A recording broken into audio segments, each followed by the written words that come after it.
So, Skrulls are the bad guys, and you're a Kree, a race of noble warriors. Heroes. Noble warrior heroes. Hello and welcome to another edition of Film Seizure at the Movies. I'm Geoff Arbuckle. And before we dive into what probably most people clicked on this to listen to, let me do a little bit of housekeeping. You can listen to new episodes of the regular every week episodes of Film Seizure with myself and Jason Oliver on Wednesdays. You can catch those at filmseizure.com. You can also listen to us through iTunes, Google Play, TuneIn, and Spotify. We also upload our episodes to YouTube as well. And also on Mondays, I do a thing on filmseizure.com called Monster Mondays, where I talk for about 12 to 15 minutes about a particular monster movie, talk about the things I like about it. No matter how good or bad that movie is, I always find 3 things that I like about it and talk about it there. And like I said, you can catch all of those at filmseizure.com, iTunes, Spotify, Google Play, and TuneIn. So be sure to check us out there. You can also subscribe to all of those places and get notified right away when new episodes or new podcast, whether it's the Film Seizure at the Movies, or Monster Mondays, when they are published. So let's get to business here. This week, a little studio called Marvel released their 21st film. So that, they're really kind of, they're fledgling. They're just getting up and started. They're getting the money where they can to make these movies over the last 10 or 11 years. I'm kidding. It's the first of the major blockbusters that are due out this year. It's Marvel Studios' Captain Marvel. And I think it was only right for me to talk about this, because if you listen to Film Seizure on a regular basis, you know that in our 2018 year in review, I picked Marvel's Infinity War movie, the Avengers Infinity War movie, as my number one movie of 2018. We joked about me being kind of a Marvel shill. I can't help it. I grew up reading Marvel. I'm a Marvel zombie. I'm perfectly okay with that. But what does that mean when I go in looking at a new Marvel movie? Well, I have one basic criteria. Does it feel like it fits with the rest of the universe? I'm one of those guys who, even the lesser movies, like maybe some of the Iron Man sequels or the first couple of Thor movies, or some of the movies that didn't quite catch on with people quite the same way, I still like those movies. So, we're talking about now a 21 movie universe that, much like the Bond movies, you have your favorites, you have your lessers, you have the ones that you like that are just happen to fall into the middle of the road. So, you know what? I'm not one who is, I'm going to admit right off the bat, I'm not one who's very critical about the Marvel movies. That said, going into Captain Marvel, it seemed like the natural next person to bring to the screen. Over the last 5 to 10 years or so, Marvel has really been bolstering the character of Captain Marvel, in particular the Carol Danvers Captain Marvel in the comics. So it only makes sense that she finally gets her own movie, particularly after the success of Wonder Woman a couple of years back. Naturally, people are going to compare Wonder Woman with Captain Marvel, and I'm going to tell you right now, that's kind of not really going to get you anywhere, because these are 2 different types of movies. They work in 2 different universes. They deal with 2 different tones, and that's something I'm going to definitely talk about here in a moment. But Captain Marvel as a character is pretty convoluted, particularly in the whole history of comic books, as there have been several Captain Marvels between a couple of different publishing companies, particularly DC and Marvel. And really, all that's really most important is that there was a alien race called the Kree who sent an emissary in the form of a guy named Mar-Vell to Earth to basically really basically find out if Earth is able to be brought into the Kree Empire. They were embroiled in a galaxy-spanning battle with the Skrulls, or at least they were later on in the Marvel Universe story. But the Kree were humanoid people who really could kind of blend in relatively well with humans. But were their intentions always as honorable and as heroic as they made it seem? That's, as time went on, no, they really weren't. At one point, a rival to Mar-Vell by the name of Yon-Rogg was going to try to kill him, and Carol Danvers, a Earth woman who was in the Air Force, who had a relationship with Mar-Vell, kind of got caught in the middle, and through a very science fiction-y doohickey thing, she got merged with some Kree essence, some DNA, basically from Mar-Vell, and throughout the 70s, she operated as Ms. Marvel.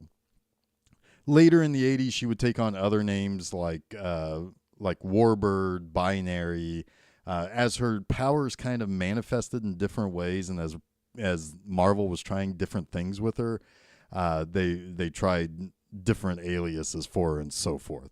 By 2008, 9, 10, somewhere along there, maybe it was even as late as 2011 or 12, she took up the mantle as Captain Marvel as a tribute to her fallen friend and loved one, Mar-Vell, who had since died from cancer. That's a whole nother story.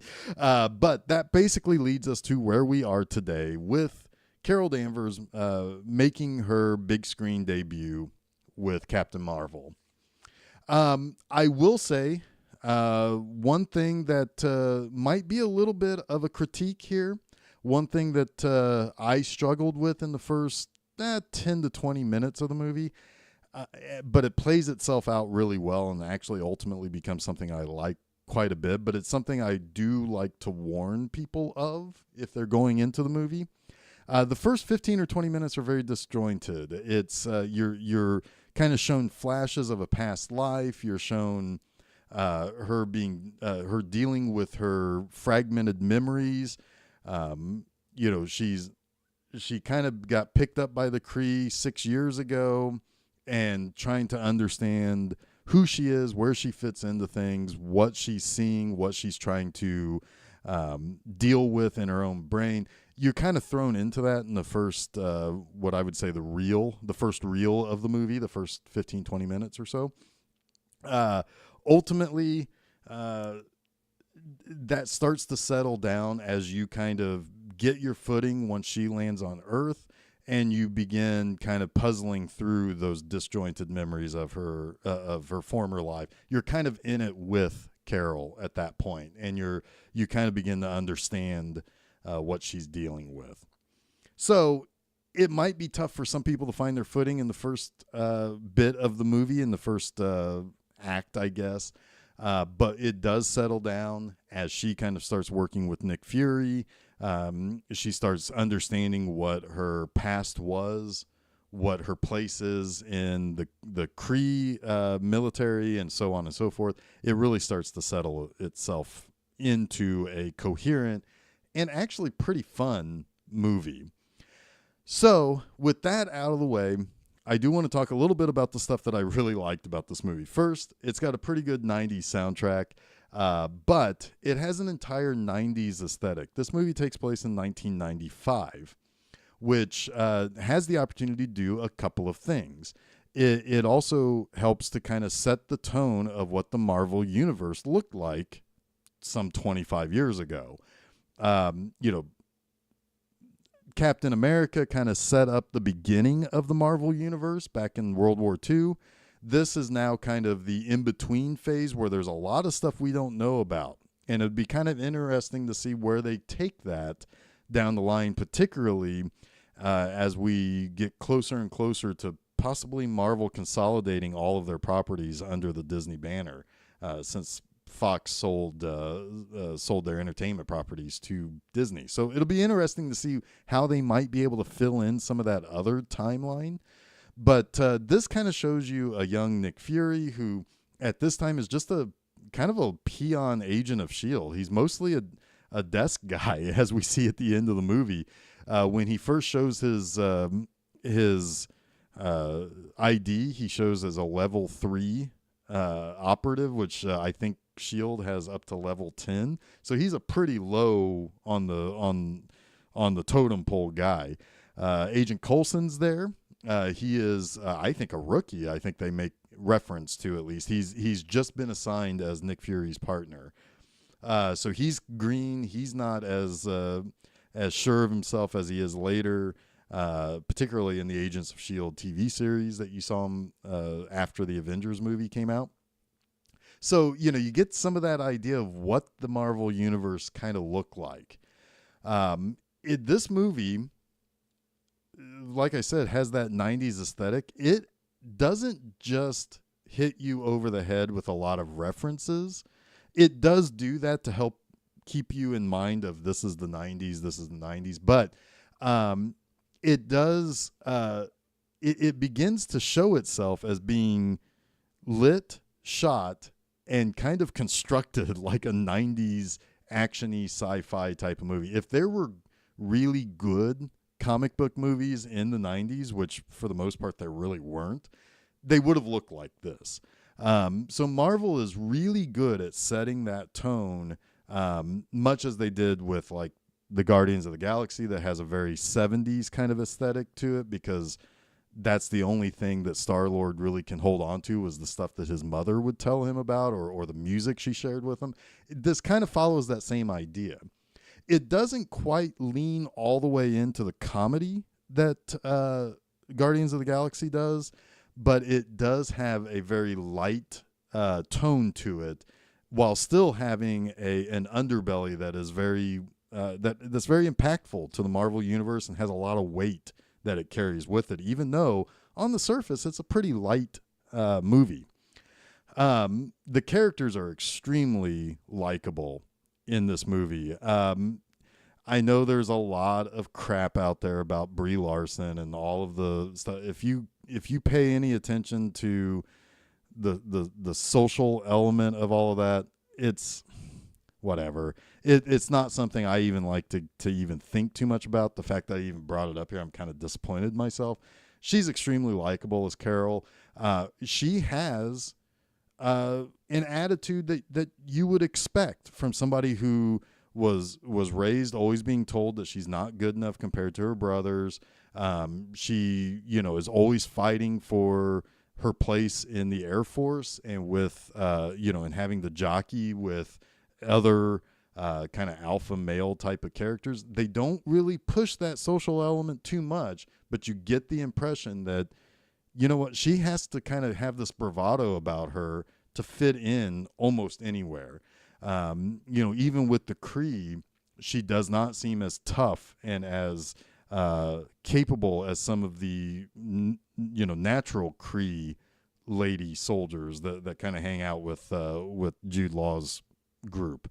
There's some interesting takes on refugees, on war, on things that are kind of prescient right now, or would end up being prescient to if it really did come out in the 90s, to the present day, and how we deal with displaced people, how we deal with people who have some military might, or possibly some not theological right to be able to conquer, but a sense of, we are the strongest, so therefore we conquer those people who are enemies.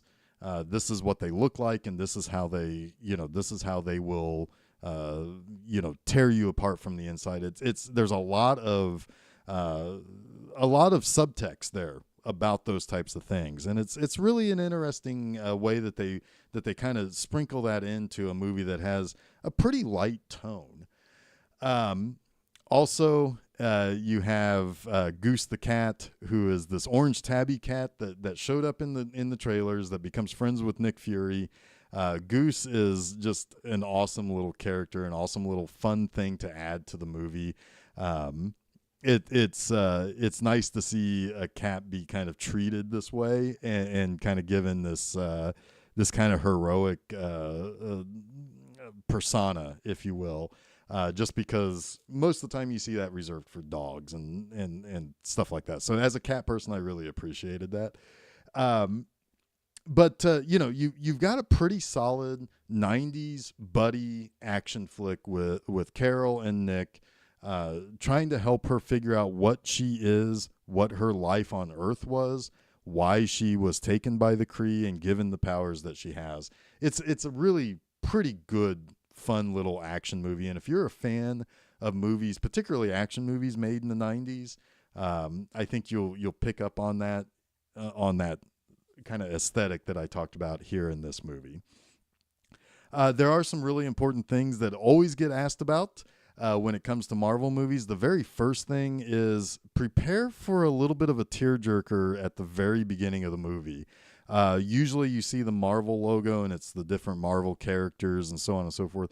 Well, this time they did an entire Stan Lee Marvel Studios opening with a nice little send-off and a thank you to Stan for what he did. And, we can argue semantics over who created what, who gets credit for what. It doesn't really matter. Ultimately, Stan Lee sold Marvel Comics to the world and was an ambassador to comics long after comic books had kind of lost its pop culture zeal in the particularly from the 80s, 90s and beyond.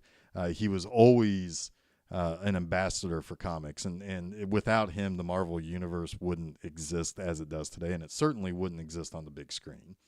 That was really touching and a really nice thing to see there.